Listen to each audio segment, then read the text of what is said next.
निर्विघ्नं कुरु मे देव सर्वकार्येषु सर्वदा। श्री गणेशाय नमः। श्री सरस्वती नमः। वर्णानां अर्थसंज्ञानां रसानां छन्दसामपि मंगलानां च कर्तारो वन्दे वाणी विनायकौ भवानी शंकरौ वन्दे श्रद्धा विश्वासरूपिणो याभ्या विना न पश्यन्ति सिद्धः स्वन्तः इष्टमीश्वरो। जय जय श्री राधारमण, जय जय नवल किशोर, जय गोपी चित चोर प्रभु, जय जय माखन चोर, जय जय माखन चोर। श्री राधा मेरी स्वामिनी, मैं राधे की दास, जन्म जन्म मोहि दीजियो श्री वृंदावन वास। सब द्वारन को छोड़ के मैं आई तुमरे द्वार, हे वृषभानि की लाडली निक मेरी ओर निहार। बरसाने की राधिका नंदगांव के श्याम, इनके चरणों में करूं कोटि कोटि प्रणाम। बार बार हरि नाम लो एक बार हरिदास, अति प्रसन्न श्री लाडली ले चरणों में अपने बिठार। बरसाने की राधिका नंदगांव के श्याम, इनके चरणों में करूं कोटि कोटि प्रणाम। बोलिए श्रीमद् भागवत महापुराण की जय, गणेश भगवान की जय, सरस्वती माता की जय, जगत गुरु भगवान की जय। श्रीमद् भागवत महापुराण। श्रीमद् भागवत महापुराण किसने लिखा? वेद व्यास जी ने लिखा। जब लिख करके ये ग्रंथ तैयार हुआ तो नारायण के पास श्रीमद् भागवत पुराण लेके गए वेद व्यास जी और कहा कि मैंने भागवत लिख दिया। भागवत लिखा और देखा नारायण भगवान ने, तो लक्ष्मी जी ने कहा इसमें हमारा नाम तो आया ही नहीं। तब वेद व्यास जी ने कहा कि इसमें मैं श्रीमद् और जोड़ देता हूँ। तब इस ग्रंथ का नाम हुआ श्रीमद् भागवत महापुराण। अब श्रीमद् भागवत महापुराण में भगवान कैसे समाहित हुए? उद्धव जी कहने लगे प्रभु आप तो जा रहे हैं लेकिन ये भक्तों का कल्याण कैसे होगा? तब श्री कृष्ण कहते हैं कि मैं साक्षात इस ग्रंथ में भागवत में अपना वांगमय विग्रह विराजमान करता हूँ। और आकाश में एक बिजली सी चमकी और भगवान श्री कृष्ण भागवत में विराजमान हो गए। सच्चिदानंद रूपाय विश्वोत्पत्त्यादि हेतवे तापत्रय विनाशाय श्री कृष्णाय वयम नमः। बोलिए सच्चिदानंद भगवान की जय। भगवान का स्वरूप कैसा है? सतघन, चितघन और आनंद घन। जब भगवान श्री कृष्ण का जन्म हुआ तो ये नहीं कहा गया कि नंद के घर जन्म हुआ है, नंद के यहाँ लाला भया है, ये नहीं कहा गया। ये कहा गया नंद के आनंद भयो जय कन्हैया लाल की, नंद के आनंद भयो जय रघुवर लाल की, ये कहा गया। ऐसे सच्चिदानंद भगवान स्वरूप को हम तीनों प्रकार के जो तापों का है, तीनों प्रकार के ताप नष्ट करते हैं। ऐसे सच्चिदानंद स्वरूप भगवान को हम बारंबार प्रणाम करते हैं, जो समस्त विश्व का पालन, सृजन और संहरण करते हैं। तीनों के जो हेतु हैं, ऐसे भगवान श्री कृष्ण के चरणों में हमारा बारंबार प्रणाम है। नैमिषारण्य की पावन भूमि में ये सत्संग चल रहा है। सूत जी महाराज व्यासपीठ पर विराजमान हैं। सौनकादिक ऋषि ये कथा सुन रहे हैं। सूत जी महाराज उम्र में बहुत छोटे हैं लेकिन व्यासपीठ पर विराजमान हैं, और सौनकादिक ऋषि बहुत बड़े हैं उम्र में लेकिन वयोवृद्ध होके भी कथा सुन रहे हैं। इनका क्या है गुण कि ये कथा सुनते हैं, इन्हें कथा सुनने में बहुत आनंद आता है। तो आज इन्होंने एक प्रश्न कर दिया, क्या? अज्ञान द्वंद विधिवंश कोटि शूर सम प्रभा सूताख्या ही कथा सारम मम कर्ण रसायनम। हे सूत जी महाराज, शूर भगवान तो अंधेले को दूर करने के लिए उनकी एक किरण ही पर्याप्त है, लेकिन हमारे हृदय में जो अंधेरा है, हमारे हृदय में ज्ञान, भक्ति, वैराग्य, ये तीनों कैसे आएंगे? वैष्णव लोग ऐसा क्या करते हैं महाराज कि भक्ति, ज्ञान और वैराग्य आ जाते हैं। हमारे हृदय में भी अपने ज्ञान के सूर्य की एक किरण डालिए महाराज, हमारे हृदय में भी भक्ति, ज्ञान, वैराग्य आए, ऐसी कृपा कीजिए। सूत जी महाराज कहते हैं हाँ ऐसा ही होगा। हम अपने गुरुजी को याद करते हैं। गुरुजी कौन है सूत जी महाराज के? सुखदेव जी महाराज। सुखदेव जी महाराज कौन है? राधा रानी के चरण दबाया करते थे सुखदेव जी महाराज। तो श्री कृष्ण जी ने कहा कि हे राधे, हम अपनी लीलाओं का वर्णन करते हैं, मनुष्यों के लिए लीलाओं का गान करवाते हैं, लेकिन ऐसा कौन है जो हमारी लीलाओं का गान करेगा? तब राधा रानी ने कहा सुखदेव जी जाएंगे। सुखदेव जी ने कहा हम नहीं जाएंगे, क्योंकि श्री कृष्ण की लीला, श्री कृष्ण की जो माया है मुझे घेर लेगी। श्री कृष्ण जी अगर हमें वचन दे दें कि आपकी माया हमें नहीं घेरेगी, तब हम जाएंगे। तब राधा रानी ने कहा प्रभु इन्हें वचन दीजिए। श्री कृष्ण ने वचन दिया और कहा कि हाँ ठीक है, हमारी माया आपको नहीं घेरेगी, आप जाइए। तब सुखदेव जी गए और सीधे अमरनाथ गुफा में शंकर भगवान जहाँ माता पार्वती को कथा सुना रही थी वहाँ गए। वहाँ उन्होंने एक अंडे के रूप में प्रादुर्भाव हुआ उनका और कबूतर के रूप में निकले। जैसे ही पार्वती मैया की नींद लगी तो वो हुंकार भरने लगे, शंकर भगवान कथा सुनाने लगे। कथा सुनाते सुनाते जब पूरी कथा हुई तो उन्होंने अपनी आँख खोली, भोलेनाथ ने देखा कि पार्वती मैया की तो आँख लग गई, तो हुंकार कौन भर रहा था? तब उन्होंने चारों तरफ देखा तो वो कबूतर उड़ा। अपनी थोड़ी सी भगवान शंकर ने लीला दिखाई और उस कबूतर के पीछे पीछे त्रिशूल लेके दौड़े। वो कबूतर सीधे अमरनाथ गुफा से बद्रीनाथ गुफा की तरफ चला गया, जहाँ वेदव्यास जी का आश्रम था। वहाँ उनकी पत्नी उबासी ले रही थी। तब उनके मुख के मार्ग से उनके गर्भ में चले गए सुखदेव जी महाराज। 12 वर्ष तक नहीं निकले। उनकी माता के पेट से मंत्रों की ध्वनि सुनाई दे रही थी। माता को जब बहुत कष्ट होने लगा तब वो कहने लगी कि स्वामी, अपने पति से कि स्वामी मुझे बहुत कष्ट हो रहे हैं, अपने पुत्र से कहिए बाहर आए। तब सुखदेव जी से वेदव्यास जी प्रार्थना करते हैं कि पुत्र आप बाहर आइए। पुत्र ने गर्व से ही कहा कि मैं नहीं आऊँगा पिताजी, क्योंकि हरि की माया मुझे घेर लेगी। तब वेदव्यास जी ने कहा कि मैं भगवान से प्रार्थना करता हूँ, तुम्हें हरि की माया नहीं घेरेगी। नारायण भगवान आए और उन्होंने गर्भ में ही आके वचन दिया कि मेरी माया तुम्हें नहीं परेशान करेगी, सुख तुम बाहर आओ। बहुत गदगद हो गए सुखदेव जी महाराज, बाहर आए और आते ही वैराग्य हो गया उन्हें। सूत जी महाराज ऐसे अपने गुरु जी के चरणों में दंडवत प्रणाम करके कहते हैं कि हे शौनक ऋषियों, मैं समस्त शास्त्रों का सार तुम्हें सुनाता हूँ। समस्त शास्त्रों का सार श्रीमद् भागवत महापुराण है। सूत जी हाथ जोड़कर अपने गुरुदेव महाराज जी का ध्यान करते हैं और कहते हैं कि सुखदेव जी महाराज ने जब परीक्षित को श्राप लगा ये कथा सुनाई, तब देवता कलश लेकर आए और उन्होंने कहा कि ये कलश, आप अमृत का कलश इनको पिला दीजिए परीक्षित जी को, और हमें कथा अमृत पिलाइए।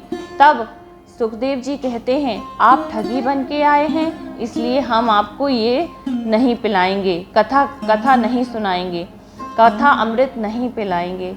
आप अगर सौदागर बन के आए हैं, आप तो अगर आप सुनने के लिए आते और प्रार्थना करते कि हमें सुनना है, सत्संग करना है, तो हम आपको जरूर सुनाते। आप तो कांच के बदले में मणि मांग रहे हैं। डांट करके भगा दिया देवताओं को सुखदेव जी ने और कहा जाओ, ये तुम इसके अधिकारी नहीं हो। ब्रह्मा जी के पास रोते हुए आए सभी देवता और कहने लगे कि अरे ब्रह्मा जी, हम देवता होकर इस कथा अमृत से वंचित और मनुष्यों को ये अधिकार प्राप्त है।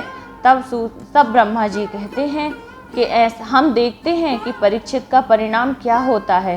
तब परीक्षित ने जब 7 दिन की कथा सुनी, उन्हें मुक्ति मिल गई।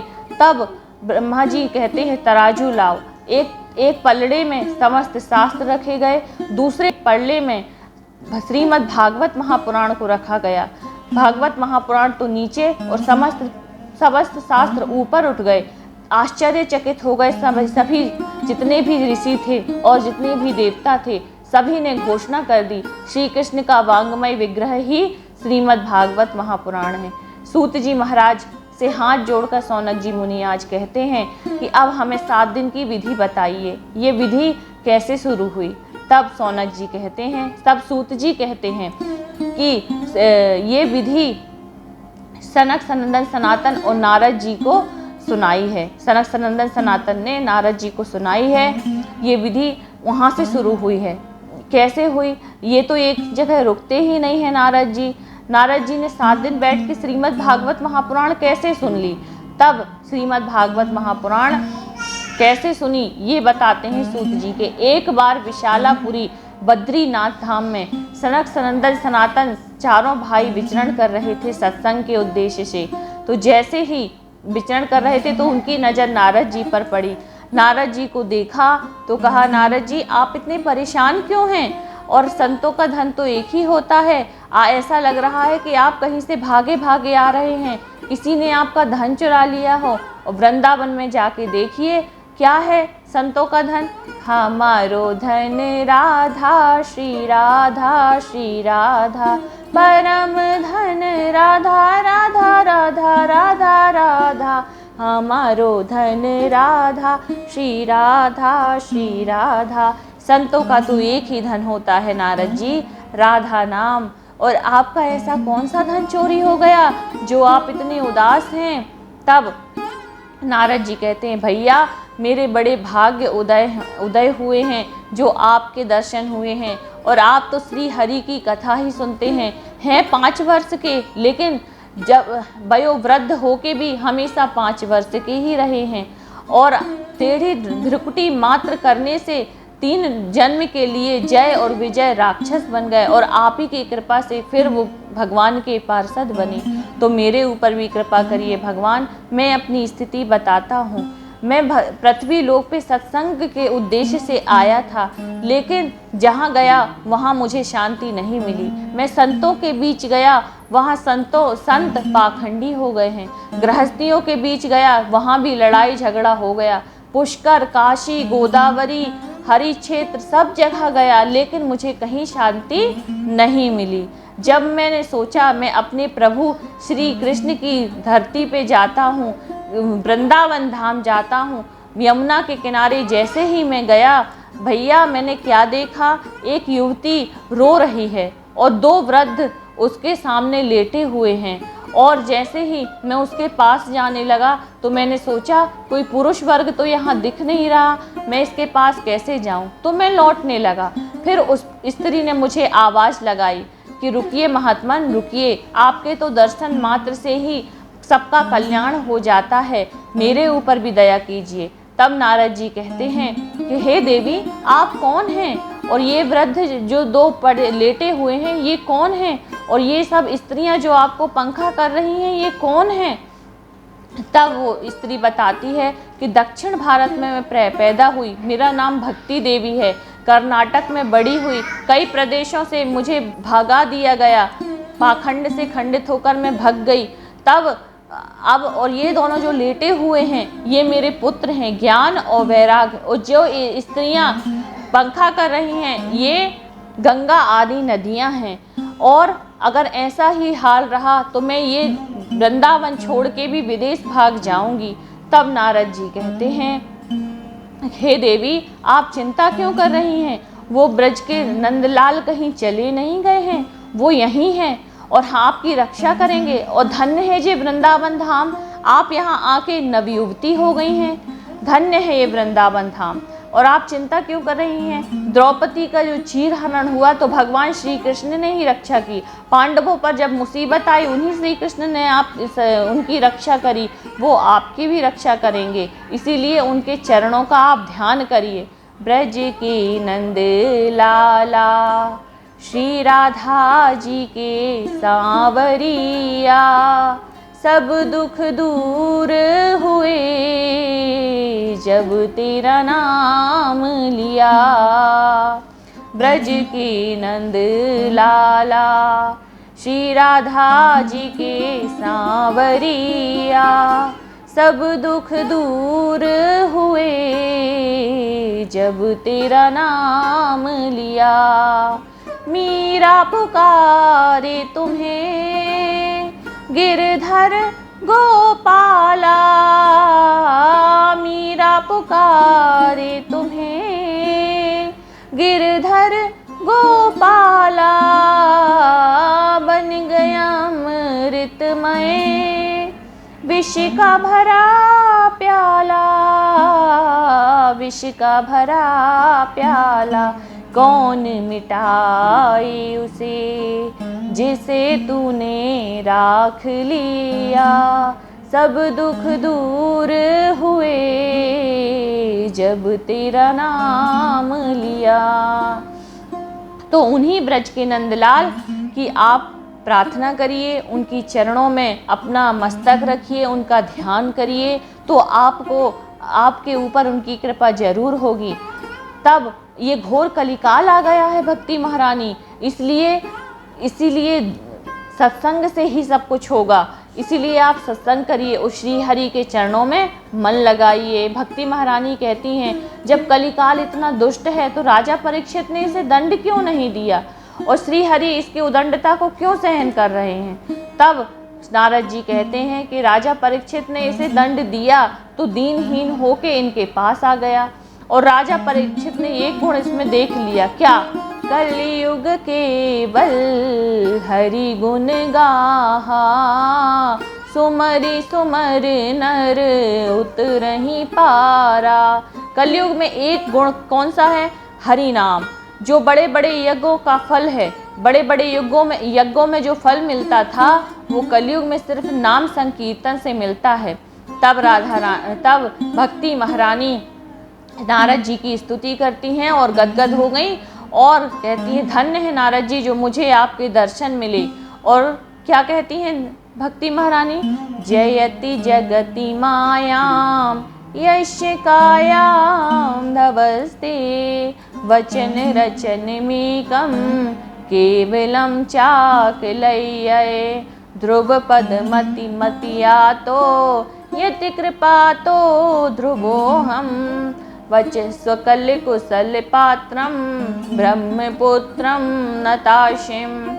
हे ब्रह्मा जी के मानस पुत्र, आपकी जय हो, आपकी जय हो। आपका एक वचन का पालन करके कयाधु नंदन प्रहलाद ने भगवान को प्रकट कर लिया।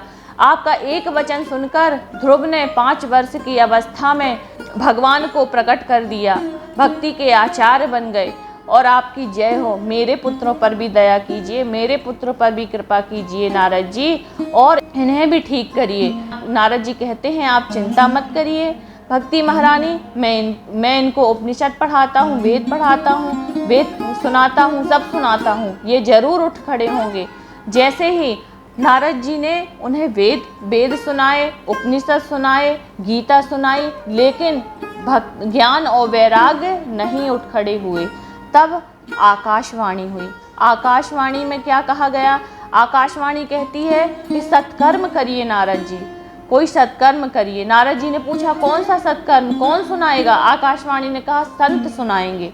इतना कह के आकाशवाणी शांत हो गई। नारद जी ने कहा कि आकाशवाणी ने ये तो बताया ही नहीं कि कहाँ मिलेंगे संत हमें। तब नारद जी निकल पड़े, सभी तीर्थों में गए, संतों को प्रणाम किया, लेकिन किसी ने उनके प्रश्न का उत्तर नहीं दिया। तब अपने सनक सनंदन सनातन चारों भाइयों से कहते हैं नारद जी के, भैया जब मुझे कोई उत्तर नहीं मिला तो मैं यहाँ आ गया बद्रीनाथ धाम। मैंने कहा ये भगवान की नर नारायण की भूमि है, यहाँ मेरे प्रश्नों का उत्तर अवश्य मिल जाएगा। तब नारद जी हाथ जोड़कर अपने भाइयों से कहते हैं, मेरे प्रश्नों का उत्तर आप दीजिए भैया। तब सनक सनंदन सनातन चारों भाई कहते हैं कि बस इतनी सी बात नारद जी, भागवत महापुराण ही आपके प्रश्न का उत्तर है। श्रीमद् भागवत महापुराण के सुनने से भक्ति, ज्ञान और वैराग्य ताता थैया करके नाचने लगेंगी। और ये सुन के नारद जी खुश हुए और कहने लगे कि मैंने तो उनको उपनिषद, वेद, गीता सब पढ़ाया तो भी वो ठीक नहीं हुए, नहीं उठे। तब सनक सनंदन सनातन सनकादि चारों भाई कहते हैं कि जब आम खाते हैं तो क्या आम का पेड़ से वही स्वाद मिलता है? नहीं। दूध से हम पूड़ियाँ नहीं निकाल सकते, घी से ही निकाल सकते हैं ना। नारद जी समझ गए भक्ति, ज्ञान और वैराग्य एक दूसरे के पूरक हैं और उपनिषद का, वेदों का जो सार है वही भागवत महापुराण है। तो नारद जी हाथ जोड़कर कहते हैं कि अब हम ये कहाँ सुने। तब सनकादि कहते हैं कि श्री हरिद्वार में गंगा घाट है, आनंद घाट है, वहाँ पे हमें आपको श्रीमद् भागवत महापुराण सुनाएंगे। जैसे ही सबने सुना कि श्रीमद् भागवत महापुराण हो रही है, सभी दौड़े दौड़े चले आए, गृहस्थी दौड़े चले आए, सभी दौड़े चले आए, संत दौड़े चले आए। कोई शंख फूंक रहा है, कोई ताली बजा रहा है, कोई घंटी बजा रहा है। सभी बालू में सभी ने अपना स्थान ग्रहण किया। कथा प्रारंभ हुई। सदा सेव्या श्रीमद् भागवती कथा। सनकादि कहते हैं श्रीमद् भागवत महापुराण के श्रवण करने से मनुष्य के समस्त पाप संताप समाप्त हो जाते हैं। श्री हरि चित्त में चिपक जाते हैं और वो टेढ़ी टांग वाला ऐसे चिपक जाता है मानो फिर वो निकलता ही नहीं। आप निकालना भी चाहेंगे तो भी नहीं निकलेगा। और मनुष्य होकर जिसने ये कथा नहीं सुनी, उसका शरीर चांडाल के समान है, उसके कान सर्प के बिल के समान है, वो चलते फिरते मुर्दे के समान है। नारद जी कहते हैं भैया ऐसा क्यों कहते हो? तब सनकादि कहते हैं ये हम नहीं कह रहे हैं, ये आकाश में खड़े होके देवतागण कह रहे हैं कि मनुष्य होकर जो कथा नहीं सुनता वो चांडाले के समान है। इसी तरह कथा चल ही रही थी कि भक्ति महारानी प्रकट हो गई और ताता थैया करके नाचने लगी और कहने लगी श्री कृष्ण गोविंद हरे मुरारी, हे नाथ नारायण वासुदेवा। श्री कृष्ण गोविंद हरे मुरारी, हे नाथ नारायण वासुदेवा। सनकादियों को भक्ति महारानी ने प्रणाम किया और कहा प्रभु आपने यहाँ जितने भी भक्त बैठे हैं सबको स्थान दिया है, मुझे भी स्थान दीजिए। तब भक्ति महारानी से सनकादि बोलते हैं कि हे भक्ति महारानी, आप तो जहाँ रहती हैं वहाँ नारायण प्रकट हो जाते हैं, ना चाहे वो बहेलिए का घर हो, रैदास का घर हो, मीराबाई का घर हो, किसी का घर हो, तो आप जितने भी भक्त बैठे हैं सबके हृदय में विराजमान हो जाइए। इस तरह से भक्ति महारानी सबके हृदय में विराजमान हो गई। नारद जी गदगद हो गए और कहने लगे हे भाइयों, मुझे ये भी बताइए कि यहाँ भक्ति ज्ञान और वैराग्य की पुष्टि तो हुई है, लेकिन क्या पापियों के पाप का भी प्रक्षालन होता है? तब सनकादि बोलते हैं कि हाँ, जिसने जीवन भर पाप किया हो, पाप के अलावा कुछ किया ही ना हो और जीवित रह के भी भागवत महापुराण नहीं सुनी हो, मरने के बाद भी सुन ले तो उसके पाप संताप नष्ट हो जाते हैं। आज की कथा यहीं तक। राधे राधे।